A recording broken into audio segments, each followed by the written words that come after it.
Hello students. आज हमारा topic है calculation of national income and related aggregates. अब ये इम्पॉर्टेंट टॉपिक है हमारे लिए, क्यों? क्योंकि ये नेशनल इनकम का पार्ट है। नेशनल इनकम जब हम कैलकुलेट करते हैं तो उसमें हमें कुछ बेसिक चीज़ें समझने की ज़रूरत है। बेसिक चीज़ें जो हमारी हैं वो क्या क्या हो सकती हैं? Net, gross, gross net, national, domestic. जैसे हम बोलते हैं क्या, जैसे हमने बोला जीडीपी, तो जीडीपी का मतलब क्या हुआ? या हमने बोला एनडीपी, तो ये एनडीपी का मतलब क्या हुआ? या हम उसको कैलकुलेट कैसे करते हैं? जैसे जीडीपी एमपी है, एनडीपी एफसी है, या बाई चांस एनएनपी एमपी है, तो इसको हम प्रोनाउंस कैसे करते हैं? तो यहाँ पे हमें याद रखना है जो हमारा फर्स्ट लेटर होगा किसी भी इसका रिलेटेड एग्रीगेट्स का, इसमें हमें ध्यान रखना है कि ये जो जी का मतलब होता है, एन का मतलब होता है, जी का मतलब होता है, ये हमारा फर्स्ट वर्ड होता है नेट या ग्रॉस। दूसरा हमें देखना है कि जो हमारा सेकेंड वर्ड है डी या एन, तो जी डी या एन एन, तो ये जो एन हमारा वर्ड आ रहा है, ये जो डी हमारा वर्ड आ रहा है, इसका मतलब होता है डोमेस्टिक या नेशनल। पी दोनों में कॉमन रहता है, प्रोडक्ट प्रोडक्ट। और यदि आप एमपी की बात करते हो तो एमपी का मतलब होता है मार्केट प्राइस, और एफसी का मतलब होता है फैक्टर कॉस्ट।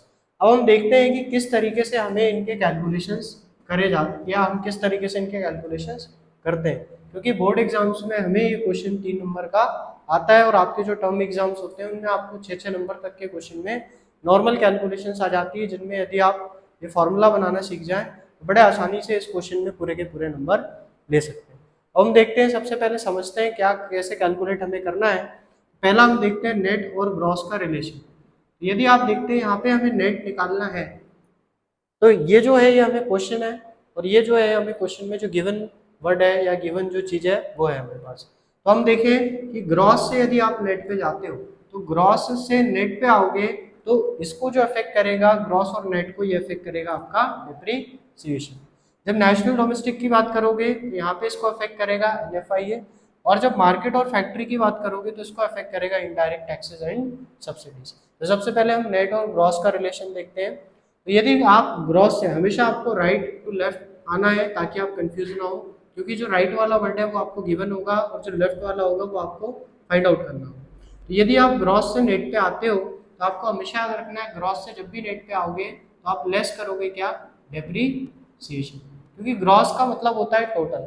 टोटल मतलब कि जो भी आपका सारा सम अप दिया हुआ है उसका टोटल, या जो भी आपका वैल्यू वेरिएबल दिया हुआ है, या फिर जो भी कैलकुलेशन आ रहा है उसमें सारी चीज़ें टोटल। और जब आप उस टोटल से जो उस पर्टिकुलर जो कैलकुलेशन है उसमें जो आपका डेप्रिसिएशन हट जाता है या डेप्रिसिएशन माइनस हो जाता है, डेप्रिसिएशन का मतलब क्या होता है?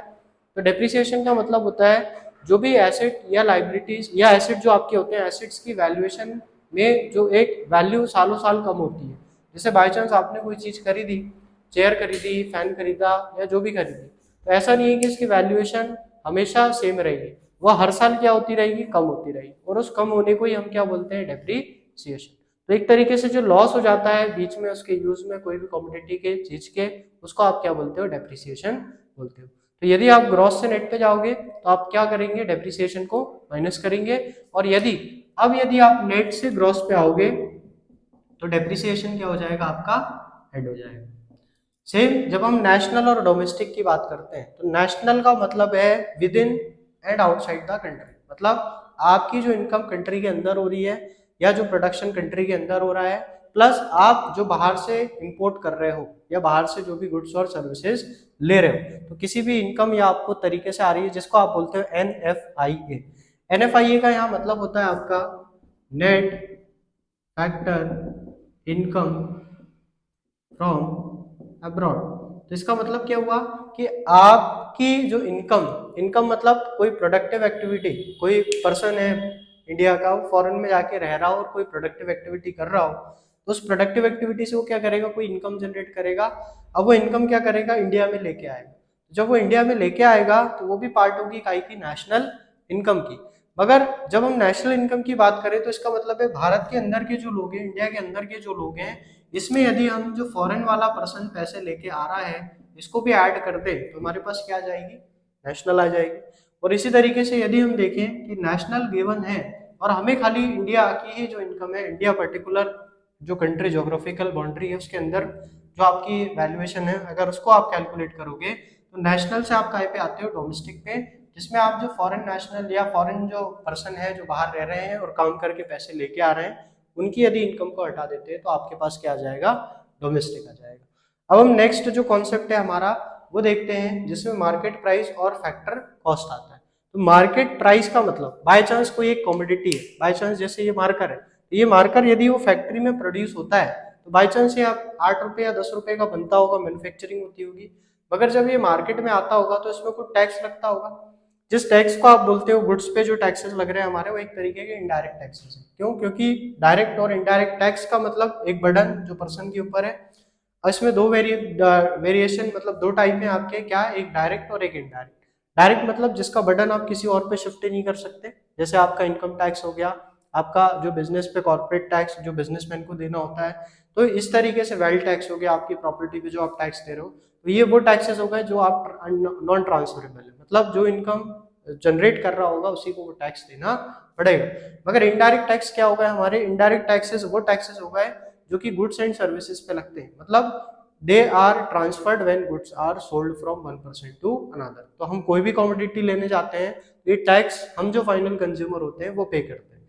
तो बड़ा आसान है, यदि आप फैक्ट्री की बात करते हो तो फैक्ट्री में ये मार्कर जो बना वो 10 रुपए का बना, जब ये मार्केट में आया तो इसमें कुछ टैक्सेस ऐड हुए, बाई चांस 3 रुपए 4 रुपए जो भी टैक्स लगा, और गवर्नमेंट ने हो सकता है ये स्टेशनरी आइटम है या फिर कोई आइटम है तो उसमें सरकार ने कोई सब्सिडीज दे के रखी हो, तो वो सब्सिडीज क्या हो जाएंगी, माइनस हो जाएंगी। मतलब यदि आप फैक्टर का मतलब याद रखना है फैक्ट्री, यदि आप फैक्ट्री से मार्केट पे आते हैं तो फैक्ट्री से यदि मार्केट पे आएंगे तो जो टैक्सेस होंगे इनडायरेक्ट टैक्सेस वो ऐड हो जाएंगे आपके, ठीक है, आईटी, और जो आपकी सब्सिडीज होंगी वो क्या हो जाएंगी। सेम केस यदि आप मार्केट से वापस फैक्ट्री पे जाएंगे तो जो इनडायरेक्ट टैक्सेस है वो क्या हो जाएंगे, माइनस, और जो सब्सिडीज होंगी वो क्या हो जाएंगी, प्लस। तो इतना हमें ध्यान में रखना है कैलकुलेशंस में, यदि आप ग्रॉस से नेट पे आते हो तो डेप्रिसिएशन माइनस होगा, नेट से ग्रॉस पे जाते हो तो डेप्रिसिएशन प्लस होगा, डोमेस्टिक से नेशनल पे आते हो तो एनएफआईए प्लस होगा, नेशनल से डोमेस्टिक जाते हो तो एनएफआईए माइनस होगा।